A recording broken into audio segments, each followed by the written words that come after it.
ರಾಜ್ಯದಲ್ಲಿ ಸದ್ಯಕ್ಕೆ ಚರ್ಚೆಯಲ್ಲಿರುವಂತಹ ವಿಚಾರ ಒಂದೇ. ಆರ್ಥಿಕ, ಶೈಕ್ಷಣಿಕ, ಸಾಮಾಜಿಕ ಸರ್ವೇಕ್ಷಣಾ ವರದಿ ಅರ್ಥಾತ್ ಜಾತಿ ಗಣತಿ ವರದಿ ಅವೈಜ್ಞಾನಿಕವಾಗಿದೆ ಅಂತ ಒಂದೊಂದೇ ಸಮುದಾಯ ತಮ್ಮ ಆಕ್ರೋಶವನ್ನು ವ್ಯಕ್ತಪಡಿಸ್ತಾ ಇದೆ. ನಿನ್ನೆ ಕೂಡ ನಾವು ನೋಡ್ತಾ ಇದ್ವಿ, ಕಾಂಗ್ರೆಸ್ನ ಅನೇಕ ನಾಯಕರೇ ನಮ್ಮ ನಂಬರ್ಸ್ ಅನ್ನು ತಪ್ಪಾಗಿ ತೋರಿಸಿದ್ದಾರೆ ಅಂತ ರಾಮಲಿಂಗಾರೆಡ್ಡಿ ಹೇಳಿದ್ರು, ನಾಗರಾಜ್ ಯಾದವ್ ಅವರು ಹೇಳಿದ್ರು, ಅವ್ರ ಜೊತೆಗೆ ಸುಮಾರು ಜನ ಹೇಳಿದ್ರು. ಇದರ ಬೆನ್ನಲ್ಲೇ ಮತ್ತೊಂದು ಚರ್ಚೆ ಇದೆ. ಜಾತಿ ಗಣತಿಯ ಮೂಲ ದಾಖಲೆ ಎಲ್ಲೋಯ್ತು? ಜಾತಿ ಗಣತಿಯ ಬಗ್ಗೆ ಶುರುವಾಗಿದೆ ವ್ಯಾಪಕ ಗೊಂದಲ. ಸರ್ಕಾರದ ಬಳಿ ಮೂಲ ದಾಖಲಾತಿ ನಿಜವಾಗ್ಲೂ ಇದೆಯಾ? ಮೂಲ ಪ್ರತಿ ಇಲ್ಲದ ಜಾತಿ ಗಣತಿಯನ್ನ ನಂಬೋದು ಹೇಗೆ? ಮೂಲ ಪ್ರತಿ ಏನಾಯ್ತು? ಯಾವ ವರದಿಯನ್ನು ನಂಬಬೇಕು?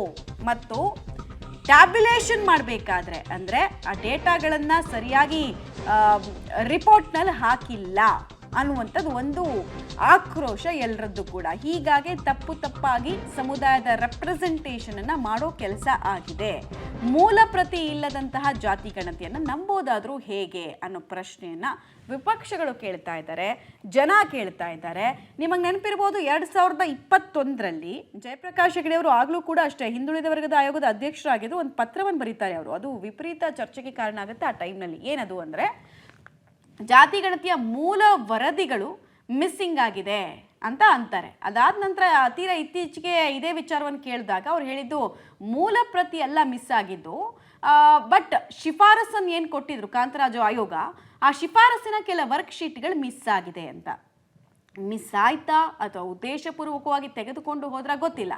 ಜೆರಾಕ್ಸ್ ಪ್ರತಿಯ ಮೇಲೆ ನಡೆದಂತಹ ಅಪ್ಡೇಷನ್ ಎಷ್ಟರ ಮಟ್ಟಿಗೆ ಕ್ರೆಡಿಬಿಲಿಟಿಯನ್ನು ಹೊಂದಿದೆ ಅನ್ನೋದು ಪ್ರಮುಖ ಪ್ರಶ್ನೆ.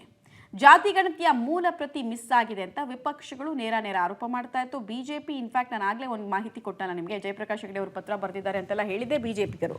2015ರಲ್ಲಿ ನಡೆಸಿದಂತಹ ಸಮೀಕ್ಷೆಯ ಮೂಲ ಪ್ರತಿ ಹಿಂದುಳಿದ ವರ್ಗದ ಆಯೋಗದ ಕಚೇರಿಯಲ್ಲೇ ನಾಪತ್ತೆ ಆಗಿದೆ ಅನ್ನೋದು ವಿಪಕ್ಷದ ಆರೋಪದ ಭಾಗ.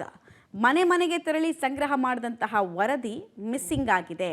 ಡೇಟಾನೇ ಮೂಲ ಪ್ರತಿ ಡೇಟಾ ಇಲ್ಲ ಅಂದಮೇಲೆ ಇನ್ನು ಈಗ ಹೇಳೋದಕ್ಕೆ ಹೊರಟಿರೋದು ಏನು?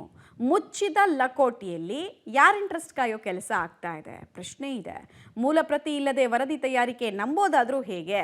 ಎಷ್ಟು ಡೇಟಾನ ಎಷ್ಟು ಜನ ಹೋಗಿ ಕಲೆಕ್ಟ್ ಮಾಡಿದ್ರು, ಏನು ಕತೆ ಅಂತೆಲ್ಲ ನೀವು ಮಾಹಿತಿ ಕೊಡಬೇಕು. ಮೂಲ ದಾಖಲಾತಿ ಕೊಡಿ ಅಂತ ವಿಪಕ್ಷ ನಾಯಕ ಆರ್ ಅಶೋಕ್ ಅವರು ಆಗ್ರಹಿಸ್ತಾ ಇದ್ದಾರೆ. ಇಲ್ಲಾಂದರೆ ಇದನ್ನು ನಂಬೋದಕ್ಕೆ ನಮಗಂತೂ ಸಾಧ್ಯ ಇಲ್ಲ.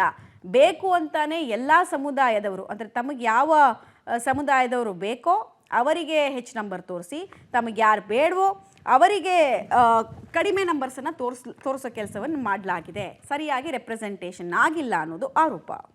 ಜಾತಿ ಗಣತಿ ಅನ್ನೋದೇ ಒಂದು ಅವೈಜ್ಞಾನಿಕವಾಗಿ ತಯಾರುಪಡಿಸಿರೋ ವರದಿ. ಇಲ್ಲಿ ತಳದಿನೇ ಸರಿ ಇಲ್ಲ, ಅದ್ರ ಮೇಲೆ ನೀವು ಮನೆ ಕಟ್ಕೊಳ್ತಾ ಹೋದ್ರೆ ಆಗುತ್ತಾ? ಅಂದರೆ ಇದೇ ಅಂತಿಮ ಅಂತ ತೆಗೆದುಕೊಂಡು ಹೋಗಿ ಅದರ ಆಧಾರದ ಮೇಲೆ ಏನಾದ್ರು ನಿರ್ಣಯವನ್ನು ತೆಗೆದುಕೊಂಡ್ರೆ ನ್ಯಾಯಾಲಯದ ಮೊರೆ ಹೋಗಬೇಕಾದಂಥ ಸಂದರ್ಭ ಬರುತ್ತೆ. ಬ್ರಾಹ್ಮಣರಿಗೆ ನಾವು ಪ್ರತ್ಯೇಕವಾಗಿ ನಾವೇ ಆದಂಥ ಒಂದು ಸೆನ್ಸಸ್ ಮಾಡಬೇಕಾದಂಥ ಒಂದು ಸಂದರ್ಭ ಬರುತ್ತೆ.